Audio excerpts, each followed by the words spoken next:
Hello and welcome to the FM Book Club. If you haven't subscribed to the channel yet, please do subscribe and hit the bell icon to get more informational and motivational videos timely. Today I will read a Chapter 5 Can Change Happen in an Instant? From a book Awaken the Giant Within, a self-help book written by Tony Robbins, a renowned life coach and motivational speaker.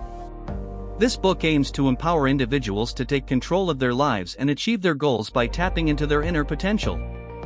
Let's start reading a chapter. Behold, I show you a mystery. We shall not all sleep, but we shall all be changed, in a moment, in the twinkling of an eye.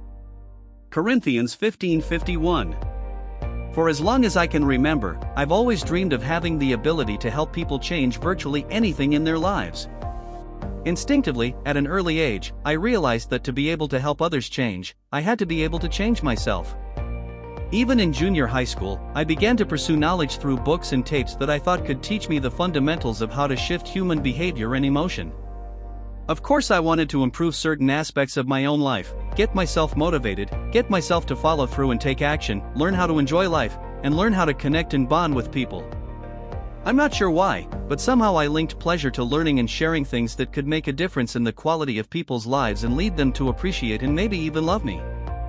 As a result, by the time I was in high school, I was known as the solutions man. If you had a problem, I was the guy to see, and I took great pride in this identity. The more I learned, the more addicted I became to learning even more. Understanding how to influence human emotion and behavior became an obsession for me. I took a speed reading class and developed a voracious appetite for books. I read close to 700 books in just a few years, almost all of them in the areas of human development, psychology, influence, and physiological development. I wanted to know anything and everything there was to know about how we can increase the quality of our lives, and tried to immediately apply it to myself as well as share it with other people. But I didn't stop with books. I became a fanatic for motivational tapes and, while still in high school, saved my money to go to different types of personal development seminars. As you can imagine, it didn't take long for me to feel like I was hearing nothing but the same messages reworked over and over again. There appeared to be nothing new, and I became a bit jaded. Just after my 21st birthday, though, I was exposed to a series of technologies that could make changes in people's lives with lightning-like speed, simple technologies like Gestalt therapy, and tools of influence like Ericksonian hypnosis and Neuro-Linguistic programming. When I saw that these tools could really help people create changes in minutes that previously took months, years, or decades to achieve, I became an evangelist in my approach to them. I decided to commit all of my resources to mastering these technologies. And I didn't stop there. As soon as I learned something, I applied it immediately. I'll never forget my first week of training in Neuro-Linguistic programming. We learned things like how to eliminate a lifetime phobia in less than an hour, something that through many forms of traditional therapy could take as much as 5 years or more. On the 5th day, I turned to the psychologists and psychiatrists in the class and said, "Hey, guys, let's find some phobias and cure them." They all looked at me like I was crazy. They made it very clear to me that I obviously wasn't an educated man, that we had to wait until the 6-month certification program was completed, go through a testing procedure, and if we were successful, only then would we be ready to use this material. I wasn't willing to wait. So I launched my career by appearing on radio and television programs throughout Canada and eventually the United States as well. In each of these, I talked to people about these technologies for creating change and made it clear that if we wanted to change our lives, whether it was a disempowering habit or a phobia that had been controlling us for years, that behavior or that emotional pattern could be changed in a matter of minutes, even though they might have tried to change it for years previously. Was this a radical concept? You bet. But I passionately argued that all changes are created in a moment. It's just that most of us wait until certain things happen before we finally decide to make a shift. If we truly understood how the brain worked, I argued, we could stop the endless process of analyzing why things had happened to us, and if we could just simply change what we linked pain and pleasure to, we could just as easily change the way our nervous systems had been conditioned and take charge of our lives immediately. As you can imagine, a young kid with no PhD who was making these controversial claims on the radio didn't go over very well with some traditionally trained mental health professionals. A few psychiatrists and psychologists attacked me, some on the air. So I learned to build my career in changing people on two principles: technology and challenge. I knew I had a superior technology, a superior way of creating change based on crucial understandings of human behavior that most traditional psychologists were not trained in. And I believed that if I challenged myself and the people I worked with enough, I could find a way to turn virtually anything around. One particular psychiatrist called me a charlatan and a liar and charged that I was making false claims. I challenged this psychiatrist to suspend his pessimism and give me an opportunity to work with one of his patients, someone he hadn't been able to change after working with her for years. It was a bold move, and at first he did not comply with my request. But after utilizing a little leverage, a technique I'll cover in the next chapter, I finally got the psychiatrist to let a patient come on her own to one of my free guest events and allow me, in front of the room, to work with her. In 15 minutes I wiped out the woman's phobia of snakes. At the time she'd been treated for over 7 years by the psychiatrist who attacked me. To say the least, he was amazed. But more importantly, can you imagine the references this created for me and the sense of certainty it gave me about what I could accomplish?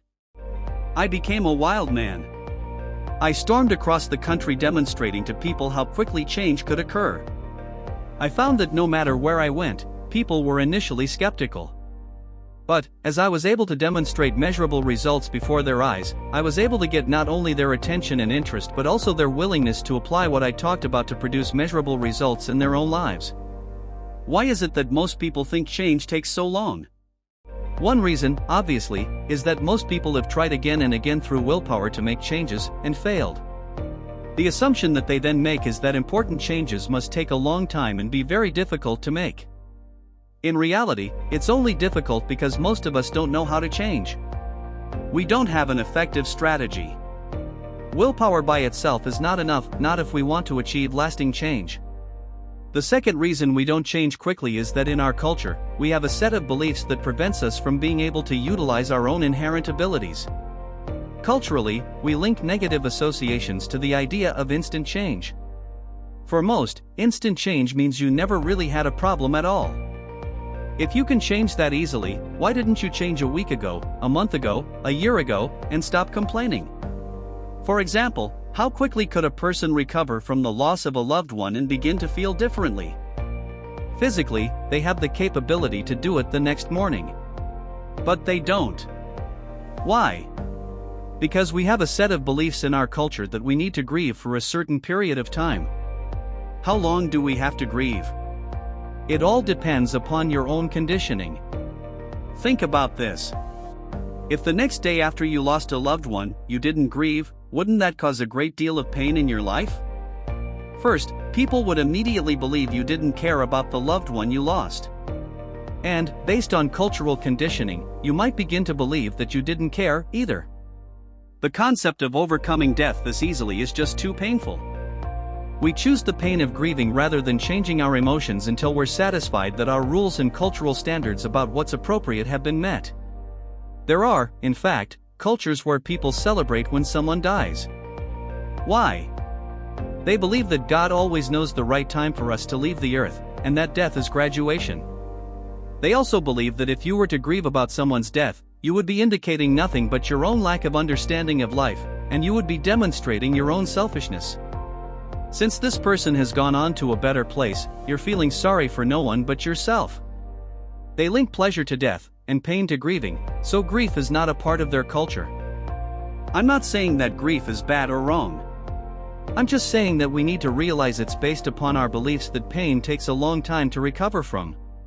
As I spoke from coast to coast, I kept encouraging people to make life-changing shifts, often in 30 minutes or less. There was no doubt I created controversy, and the more successes I had, the more assured and intense I became as well. To tell the truth, I was occasionally confrontational and more than a little cocky. I started out doing private therapy, helping people turn things around, and then began to do seminars. Within a few short years, I was traveling on the road 3 weeks out of 4, constantly pushing myself and giving my all as I worked to extend my ability to positively impact the largest number of people I could in the shortest period of time. The results I produced became somewhat legendary. Eventually the psychiatrists and psychologists stopped attacking and actually became interested in learning my techniques for use with their own patients. At the same time, my attitudes changed and I became more balanced. But I never lost my passion for wanting to help as many people as I could. So I learned to build my career in changing people on two principles: technology and challenge. I knew I had a superior technology, a superior way of creating change based on crucial understandings of human behavior that most traditional psychologists were not trained in. And I believed that if I challenged myself and the people I worked with enough, I could find a way to turn virtually anything around. One particular psychiatrist called me a charlatan and a liar and charged that I was making false claims. I challenged this psychiatrist to suspend his pessimism and give me an opportunity to work with one of his patients, someone he hadn't been able to change after working with her for years. It was a bold move, and at first he did not comply with my request. But after utilizing a little leverage, a technique I'll cover in the next chapter, I finally got the psychiatrist to let a patient come on her own to one of my free guest events and allow me, in front of the room, to work with her. In 15 minutes I wiped out the woman's phobia of snakes. At the time she'd been treated for over 7 years by the psychiatrist who attacked me. To say the least, he was amazed. But more importantly, can you imagine the references this created for me and the sense of certainty it gave me about what I could accomplish? I became a wild man. I stormed across the country demonstrating to people how quickly change could occur. I found that no matter where I went, people were initially skeptical. But, as I was able to demonstrate measurable results before their eyes, I was able to get not only their attention and interest but also their willingness to apply what I talked about to produce measurable results in their own lives. Why is it that most people think change takes so long? One reason, obviously, is that most people have tried again and again through willpower to make changes, and failed. The assumption that they then make is that important changes must take a long time and be very difficult to make. In reality, it's only difficult because most of us don't know how to change. We don't have an effective strategy. Willpower by itself is not enough, not if we want to achieve lasting change. The second reason we don't change quickly is that in our culture, we have a set of beliefs that prevents us from being able to utilize our own inherent abilities. Culturally, we link negative associations to the idea of instant change. For most, instant change means you never really had a problem at all. If you can change that easily, why didn't you change a week ago, a month ago, a year ago, and stop complaining? For example, how quickly could a person recover from the loss of a loved one and begin to feel differently? Physically, they have the capability to do it the next morning. But they don't. Why? Because we have a set of beliefs in our culture that we need to grieve for a certain period of time. How long do we have to grieve? It all depends upon your own conditioning. Think about this. If the next day after you lost a loved one, you didn't grieve, wouldn't that cause a great deal of pain in your life? First, people would immediately believe you didn't care about the loved one you lost. And, based on cultural conditioning, you might begin to believe that you didn't care either. The concept of overcoming death this easily is just too painful. We choose the pain of grieving rather than changing our emotions until we're satisfied that our rules and cultural standards about what's appropriate have been met.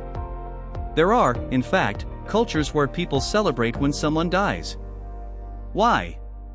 They believe that God always knows the right time for us to leave the earth, and that death is graduation. They also believe that if you were to grieve about someone's death, you would be indicating nothing but your own lack of understanding of life, and you would be demonstrating your own selfishness. Since this person has gone on to a better place, you're feeling sorry for no one but yourself. They link pleasure to death, and pain to grieving, so grief is not a part of their culture. I'm not saying that grief is bad or wrong. I'm just saying that we need to realize it's based upon our beliefs that pain takes a long time to recover from. As I spoke from coast to coast, I kept encouraging people to make life-changing shifts, often in 30 minutes or less. There was no doubt I created controversy, and the more successes I had, the more assured and intense I became as well. To tell the truth, I was occasionally confrontational and more than a little cocky. I started out doing private therapy, helping people turn things around, and then began to do seminars. Within a few short years, I was traveling on the road 3 weeks out of 4, constantly pushing myself and giving my all as I worked to extend my ability to positively impact the largest number of people I could in the shortest period of time. The results I produced became somewhat legendary. Eventually, the psychiatrists and psychologists stopped attacking and actually became interested in learning my techniques for use with their own patients. At the same time, my attitudes changed and I became more balanced. But I never lost my passion for wanting to help as many people as I could. What do you mean? He said, I'll be back tomorrow, and then I'll come back once a week for the next month.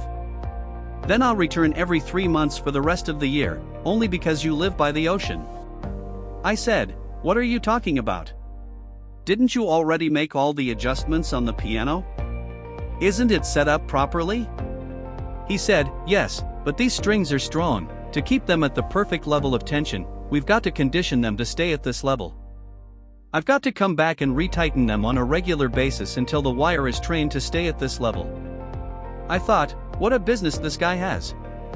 But I also got a great lesson that day. This is exactly what we have to do if we're going to succeed in creating long-term change. Once we effect a change, we should reinforce it immediately. Then, we have to condition our nervous systems to succeed not just once, but consistently. You wouldn't go to an aerobics class just one time and say, okay, now I've got a great body and I'll be healthy for life. The same is true of your emotions and behavior.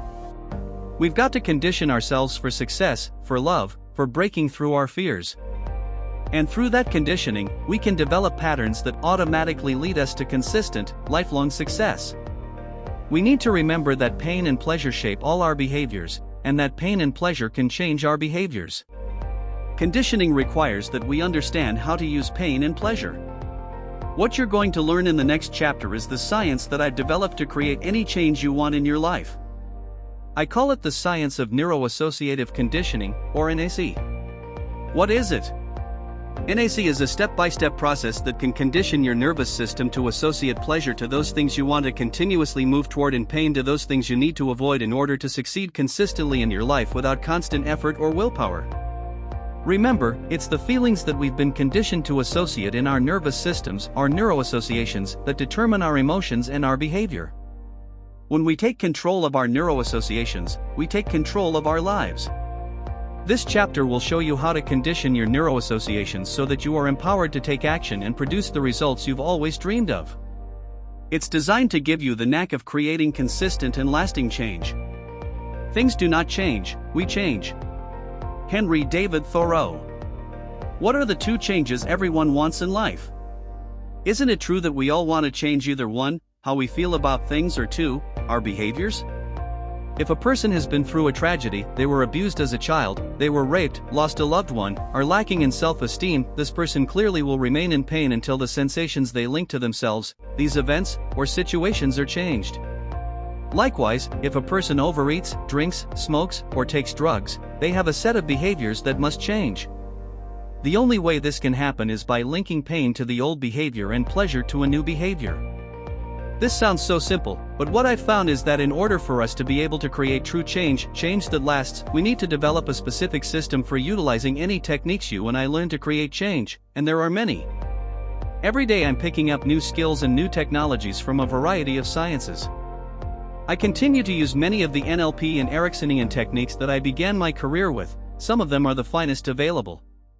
Yet I always come back to utilizing them within the framework of the same 6 fundamental steps that the science of NAC represents.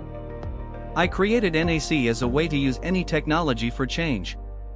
What NAC really provides is a specific syntax and order and sequence of ways to use any set of skills to create long-term change. I'm sure you recall that in the first chapter one said that one of the key components of creating long-term change is a shift in beliefs. The first belief we must have if we're going to create change quickly is that we can change now. Again, most people in our society have unconsciously linked a lot of pain to the idea of being able to change quickly. On one hand, we desire to change quickly, and on the other, our cultural programming teaches us that to change quickly means that maybe we never even had a problem at all. Maybe we were just faking it or being lazy. We must adopt the belief that we can change in a moment. After all, if you can create a problem in a moment, you should be able to create a solution, too. You and I both know that when people finally do change, they do it in a moment, don't they? There's an instant when the change occurs. Why not make that instant now? Usually it's the getting ready to change that takes people time. We've all heard the joke.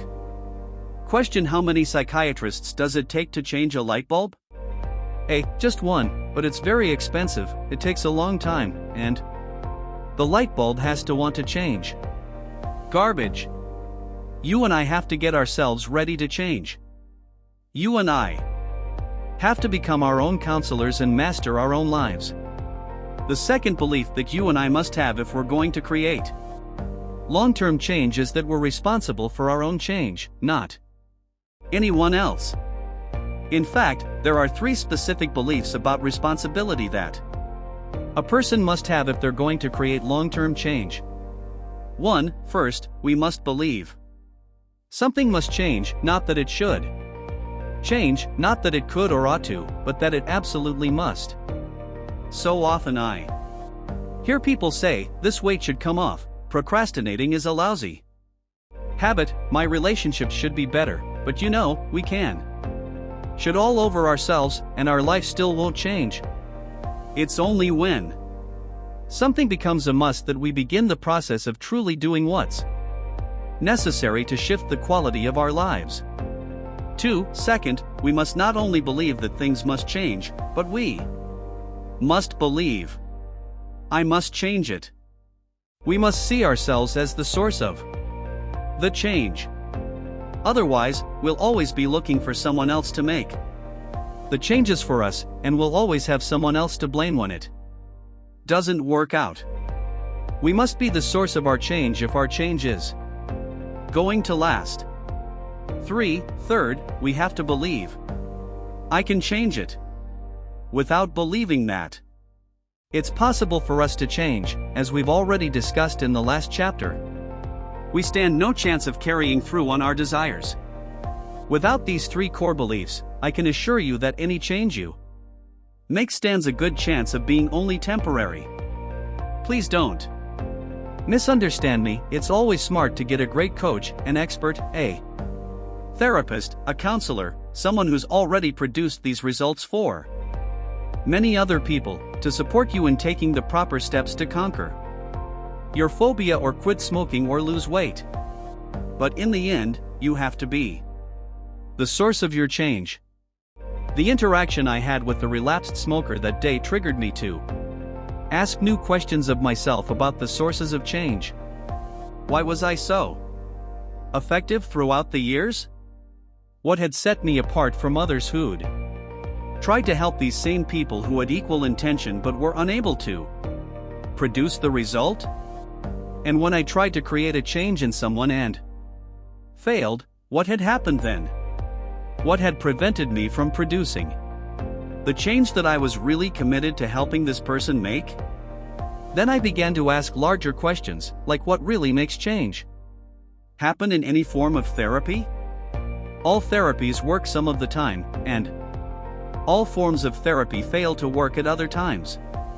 I also began to notice too other interesting things. Some people went to therapists I didn't think were particularly skilled, and still managed to make their desired change in a very short period of time in spite of the therapist.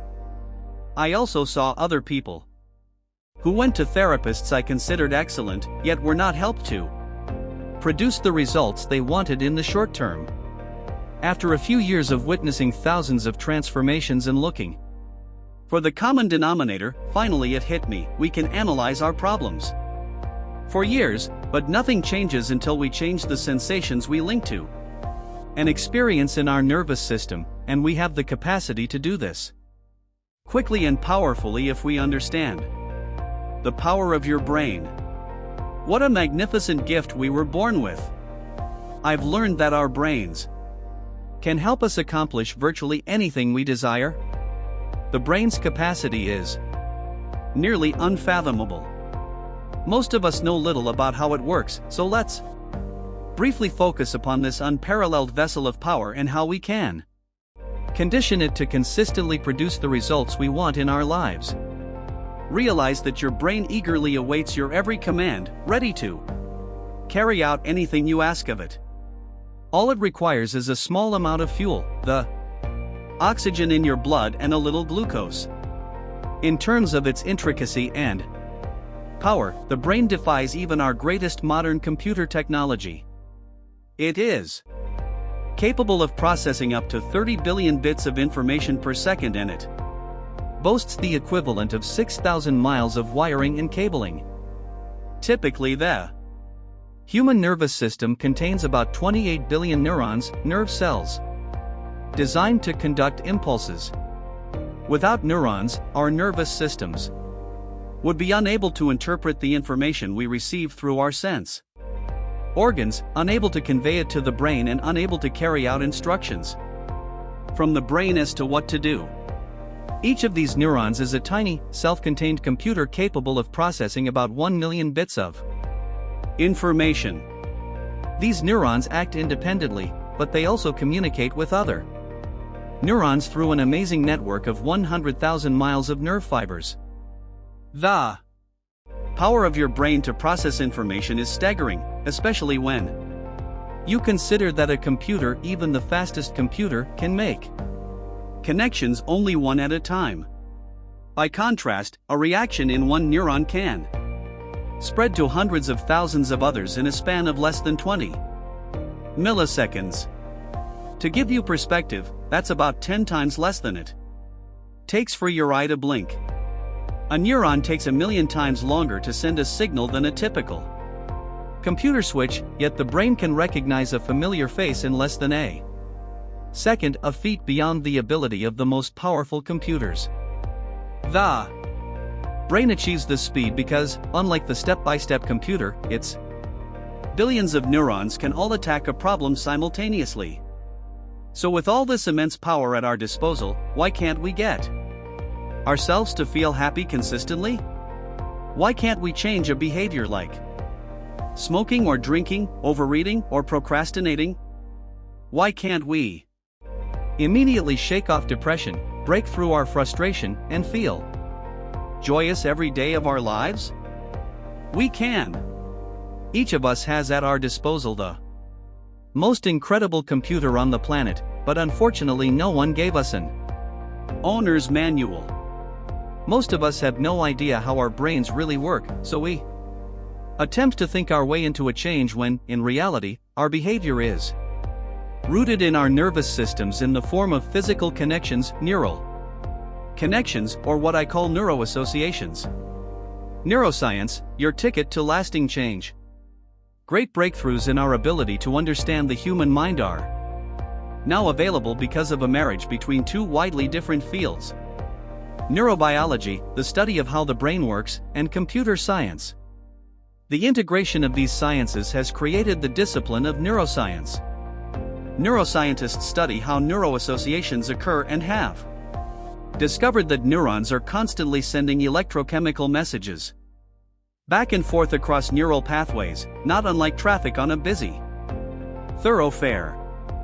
This communication is happening all at once, each idea or memory moving along its own path while literally billions of other impulses are traveling in individual directions. This arrangement enables us to hopscotch mentally from memories of the piney smell of an evergreen forest after a rain, to the haunting melody of a favorite Broadway musical, to painstakingly detailed plans of an evening with a loved one, to the exquisite size and texture of a newborn baby's thumb. Not only does this complex system allow us to enjoy the beauty of our world, it also helps us to survive in it. Each time we experience a significant amount of pain or pleasure, our brains search for the cause and record it in our nervous systems to enable us to make better decisions about what to do in the future. For example, without a neuroassociation in your brain to remind you that sticking your hand into an open flame would burn you, you could conceivably make this mistake again and again until your hand is severely burned.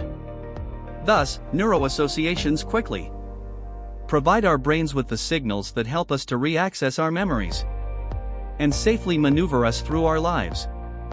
To the dull mind, all nature is leaden. To the illumined mind, the whole world burns and sparkles with light. Ralph Waldo Emerson. When we do something for the first time, we create a physical connection, a thin neural strand that allows us to re-access that emotion or behavior again in the future. Think of it this way: each time we repeat the behavior, the connection strengthens. We add another strand to our neural connection.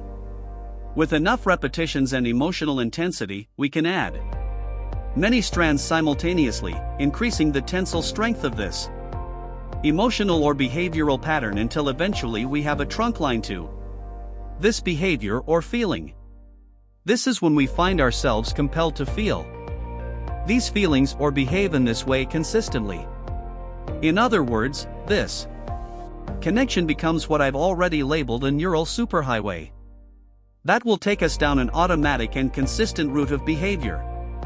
This neuroassociation is a biological reality, it's physical. Again, this is why thinking our way into a change is usually ineffective. Our neuroassociations are a survival tool and they are secured in our nervous systems as physical connections rather than as intangible memories. Michael Merzenich of the University of California, San Francisco, has scientifically proven that the more we indulge in any pattern of behavior, the stronger that pattern becomes.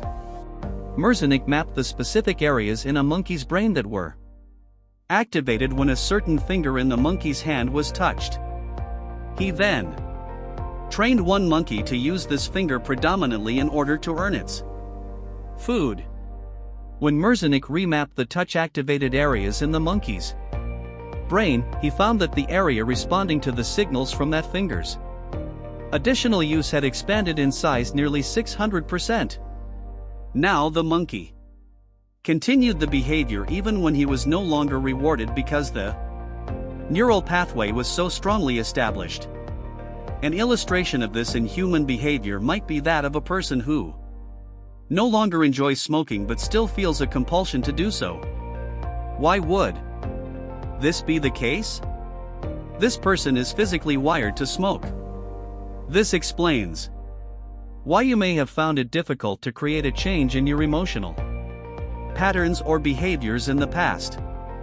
You didn't merely have a habit, you had created a network of strong neuroassociations within your nervous system.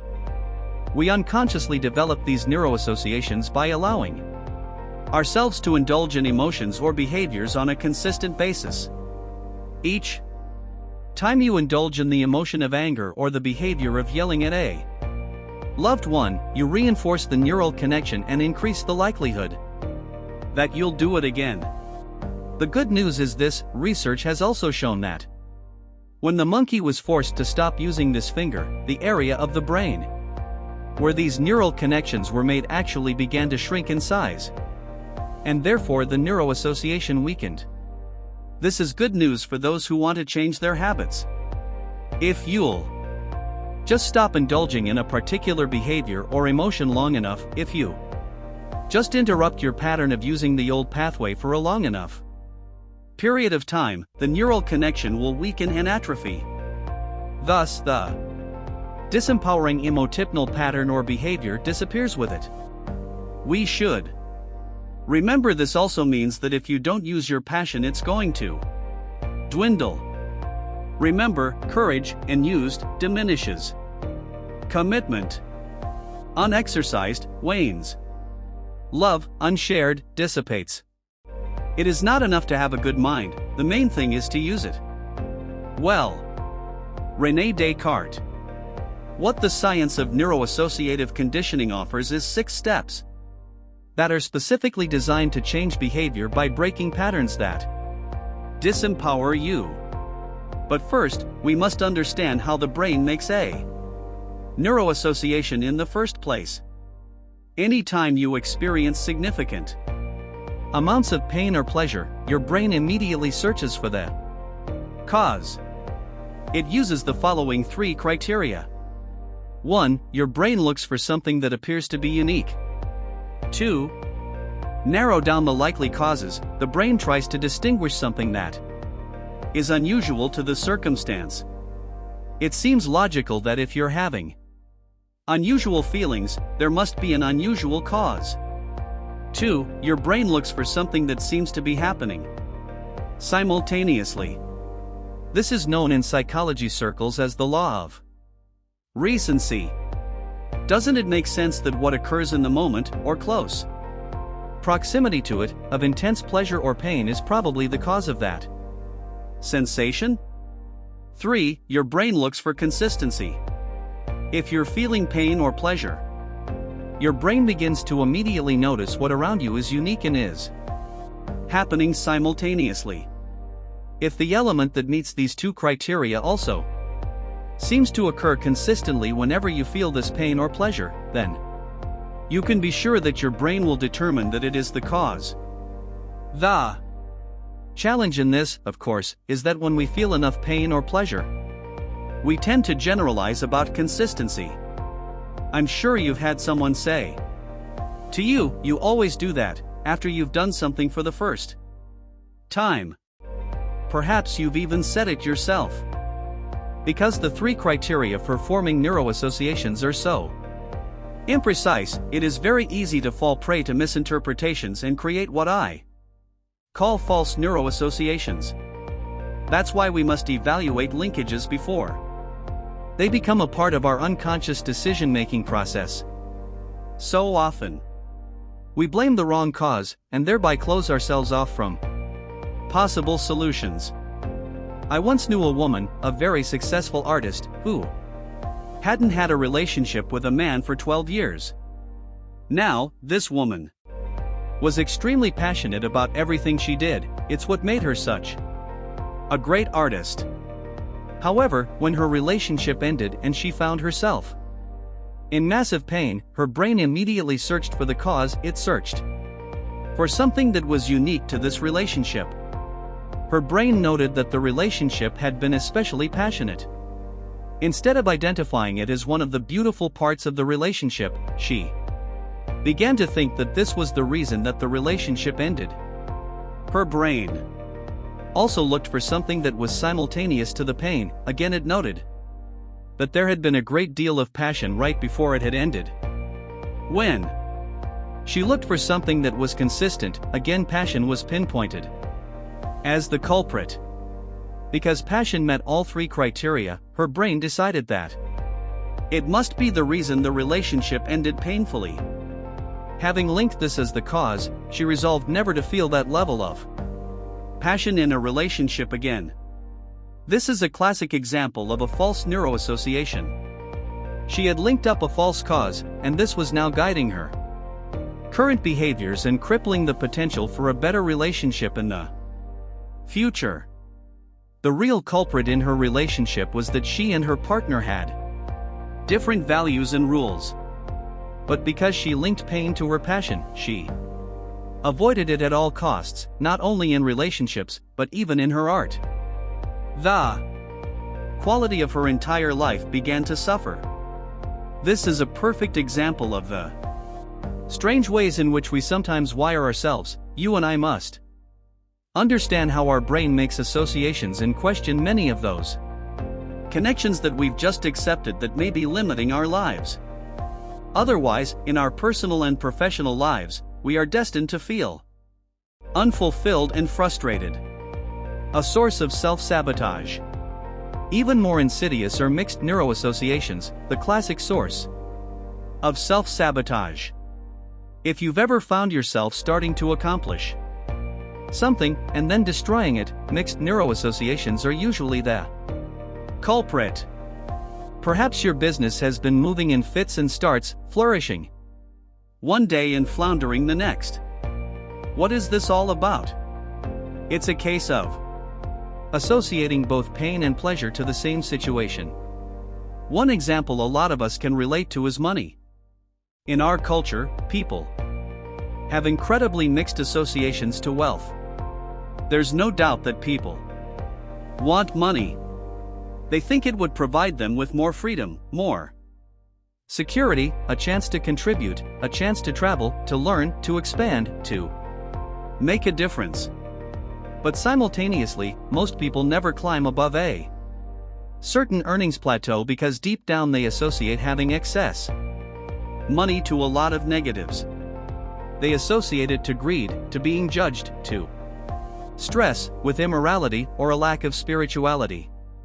One of the first exercises I ask people to do in my financial destiny seminars is to brainstorm all the positive associations they have to wealth, as well as all the negative ones. On the plus side, they write down such things as freedom, luxury, contribution, happiness, security, travel, opportunity, and making a difference. But on the minus side, which is usually more full, they write down such things as fights with spouse, stress, guilt, sleepless nights, intense effort, greed, shallowness, and complacency, being judged, and taxes. Do you notice a difference in intensity between the two sets of neuro-associations? Which do you think plays a stronger role in their lives? When you're deciding what to do, if your brain doesn't have a clear signal of what equals pain and what equals pleasure, it goes into overload and becomes confused. As a result, you lose momentum and the power to take the decisive actions that could give you what you want. When you give your brain mixed messages, you're going to get mixed results. Think of your brain's decision-making process as being like a scale. If I were to do this, would it mean pain or pleasure? And remember, it's not just the number of factors on each side but the weight they individually carry. It's possible that you could have more pleasurable than painful associations about money, but if just one of the negative associations is very intense, then that false neuro-association can wipe out your ability to succeed financially. The pain barrier. What happens when you get to a point where you feel that you're going to have pain no matter what you do? I call this the pain barrier. Often, when this occurs, we become immobilized, we don't know what to do. Usually we choose what we believe will be the least painful alternative. Some people, however, allow this pain to overwhelm them completely and they experience learned helplessness. Using the 6 steps of NAC will help you to interrupt these disempowering patterns.